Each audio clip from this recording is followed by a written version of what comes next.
Primeiramente, eu peço a sua inscrição aqui no Plantão Brasil. Chegamos a 1.370.000 plantonistas aqui. Então, una-se a nós. É grátis, viu? Aqui embaixo o botão inscrever. Quem já é plantonista, comenta aí de onde você é plantonista. Ó, vamos falar aqui de um que não é plantonista, nunca será, que está aí para ser preso muito em breve e começou a rastejar. Ó, o Bolsonaro tá com um problemão.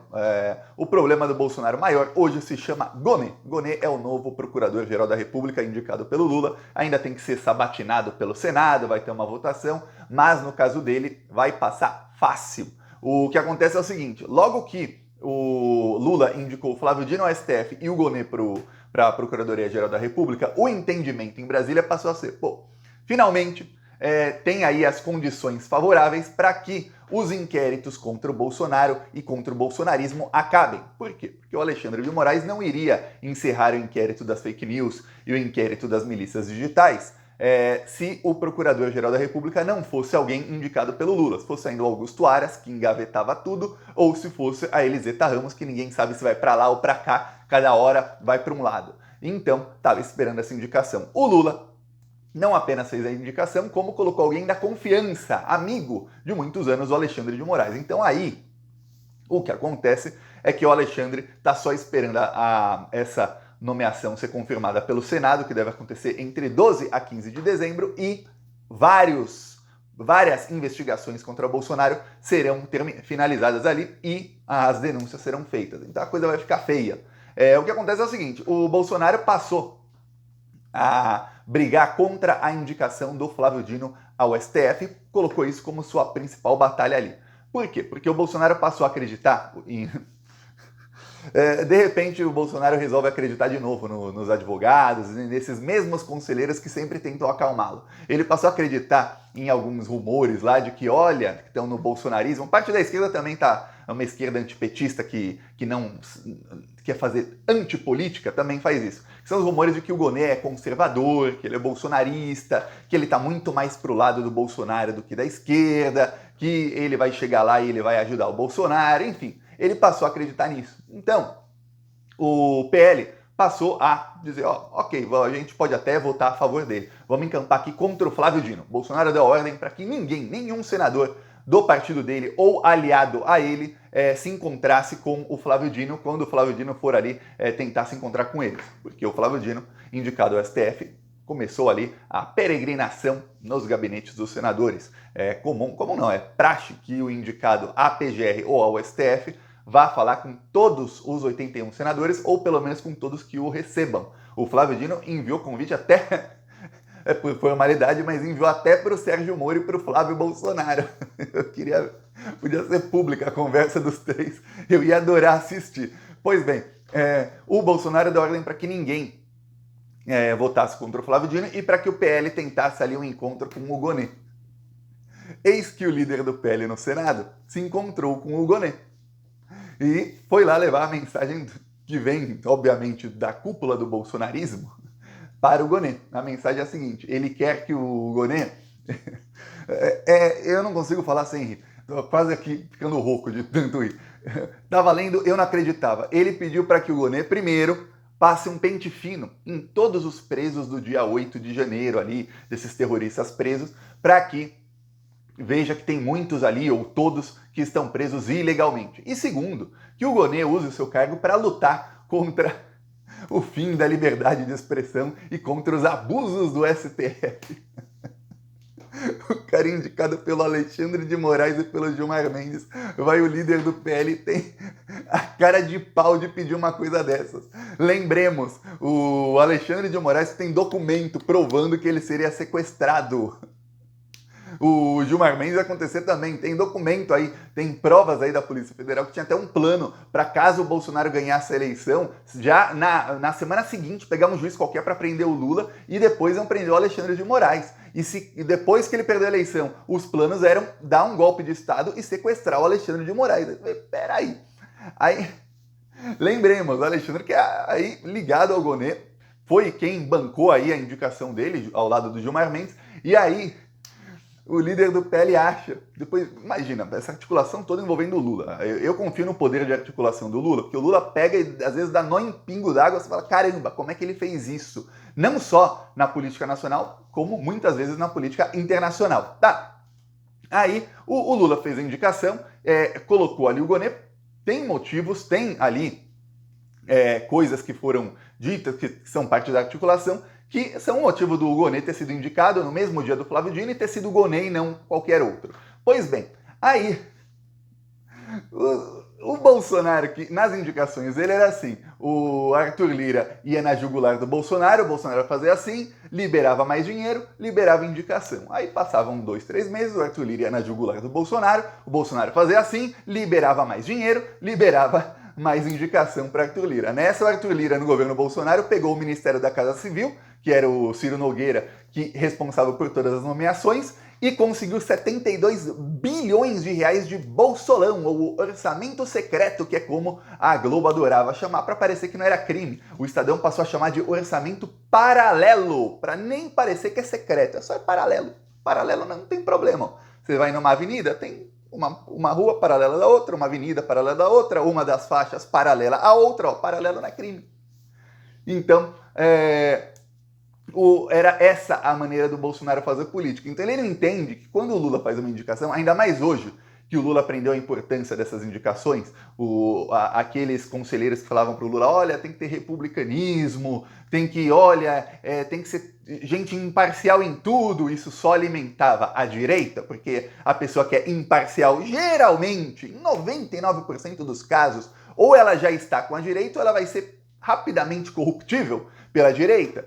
Isso deu em golpe de Estado e na prisão do próprio Lula. Então ele aprendeu. A partir do momento que ele aprendeu, confie que a indicação dele não vai ser um ponto sem nó. Aí o que acontece? O Bolsonaro vai lá pedir.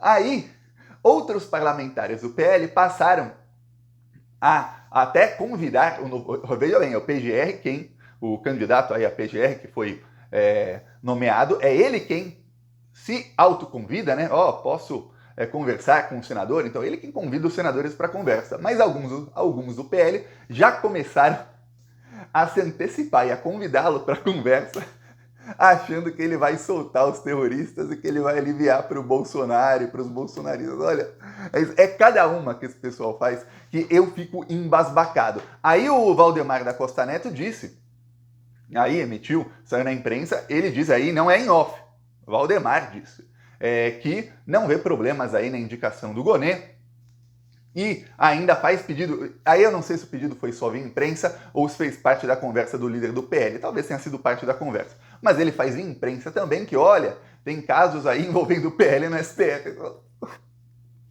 Você começa a fazer pedido via imprensa pro Procurador-Geral da República pender para o seu lado. Lembrando que o PL tem um caso no TSE, onde o Gonê era procurador, e foi para cima do PL, inclusive, é um caso que está aí orçado, é o valor da causa, né? Toda causa aí que envolve multa ou indenização tem um valor da causa. O valor da causa está em R$1 bilhão, e o Gonê foi a favor desse valor da causa, tá?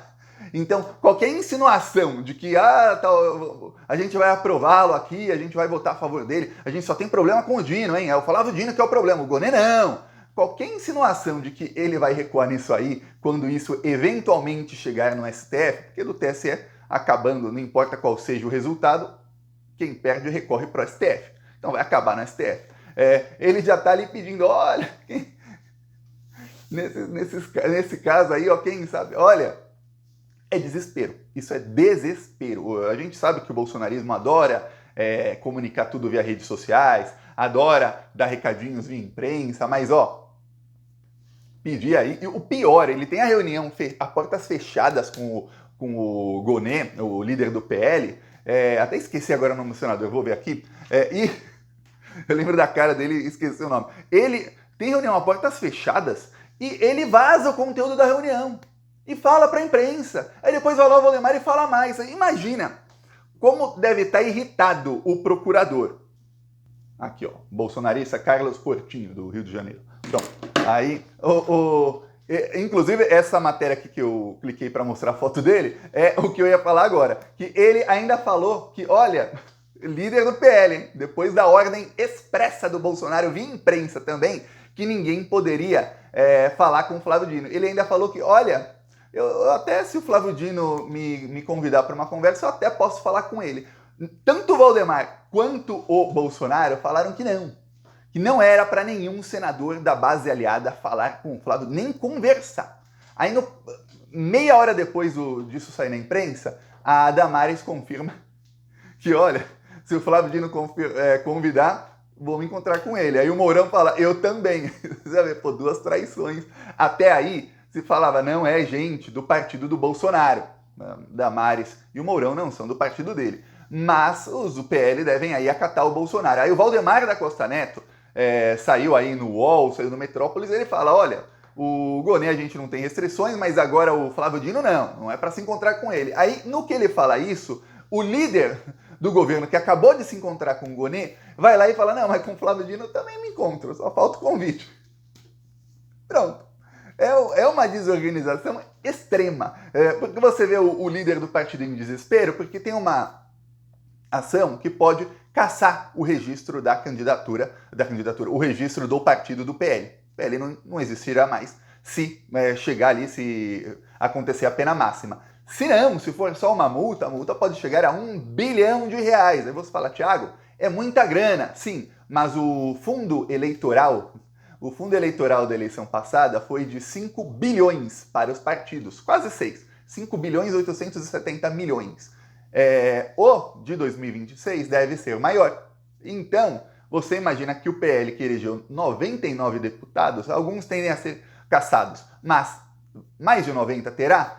Se você pensar que são 513 e é proporcional às bancadas, você vai ver que o PL vai conseguir aí talvez R$1 bilhão de fundo em 2026. É isso que está para entrar na conta do Valdemar da Costa Neto. Por isso que ele está desesperado, tentando aí, de qualquer maneira, acabar com essa ação ou levar a menor multa possível. Essa ação existe porque o PL, diz o Valdemar, que foi a mando do Bolsonaro, ele disse até que foi enganado pelo Bolsonaro nisso aí. O PL questionou o resultado da eleição usando a live de um argentino que fez uma live com os mesmos argumentos que o Bolsonaro usou numa reunião com embaixadores, que foi a reunião que tornou o Bolsonaro inelegível. Então veja, o Bolsonaro foi tornado inelegível pela reunião com embaixadores, isso vai para o STF, onde o Gonê é quem vai opinar, e nessa mesma reunião, aqueles argumentos do Bolsonaro embasaram a live de um argentino, que foi argumento também, os mesmos argumentos, para o PL questionar o resultado da eleição e pedir que o resultado ficasse da maneira que era assim, o Bolsonaro ganhando do Lula. Vamos anular só essas urnas aqui e só das eleições presidenciais. De governador, deputados, não, só das presidenciais. Então, novo resultado da eleição, o Bolsonaro ganhou no primeiro turno. Era isso que pediu o documento do PL. Levou uma multa de 22 milhões e agora tem um processo de 1 bilhão que pode caçar o partido. Então, a situação do Valdemar é desesperadora. Aí no meio dessa situação você vê que o líder do partido, que é senador, não está sendo investigado em quase nada, ele não está muito preocupado, ele pode receber o Flávio Dino sim, por que não? O Valdemar não quer, o Bolsonaro está em pânico, porque sabe que o Flávio Dino sendo aprovado e o Gonê sendo aprovado, e olha, nos dois casos é praticamente impossível que não sejam, o que vai acontecer é que o Flávio Dino vai formar ali o Quarteto Fantástico no STF, Quarteto Fantástico, que vai acabar aí com a criminalidade bolsonarista, que são Alexandre, Gilmar, Flávio Dino e Zanin, e olha, junto deles ainda o Barroso está extremamente empenhado nisso aí, a Carmen Lúcia está extremamente empenhada nisso aí, o Dias Toffoli está ali querendo agradar o Lula de todas as maneiras, porque ele tem gratidão ao Lula e ele foi o mais ingrato de todos, não deixando o Lula ir ao enterro do irmão, que para o Lula, o irmão dele foi quem cuidou dele, era como um pai, lembre-se disso, o Lula não perdoou o Toffoli até hoje, o Toffoli vai para cima deles também, já deu todos os sinais de que vai para cima, então já tem uma ampla maioria aí no STF para pegar esse pessoal de jeito. Em quase todas as votações, tá dando 9-2. Algumas estão dando 10-1. Então a situação do Bolsonaro vai piorando, e piorando, e piorando. Agora é o momento que a gente está assim, tic-tac, tá só esperando aí o Senado pautar a sabatina dos dois, os dois assumirem seus cargos, e aí a única sorte do Bolsonaro que pode fazer com que ele passe o Natal sem estar preso ainda é que nós estamos no fim do ano. E aí vossas excelências entram em recesso, tanto o Congresso Nacional quanto o Judiciário. E aí, no recesso, às vezes, as coisas demoram, mas mesmo assim, tem uma chance enorme de que isso não ajude o Bolsonaro, não. Então, veremos aí, ó. Eu peço sua inscrição no canal. Enquanto isso, seguiremos aqui na luta. Falou!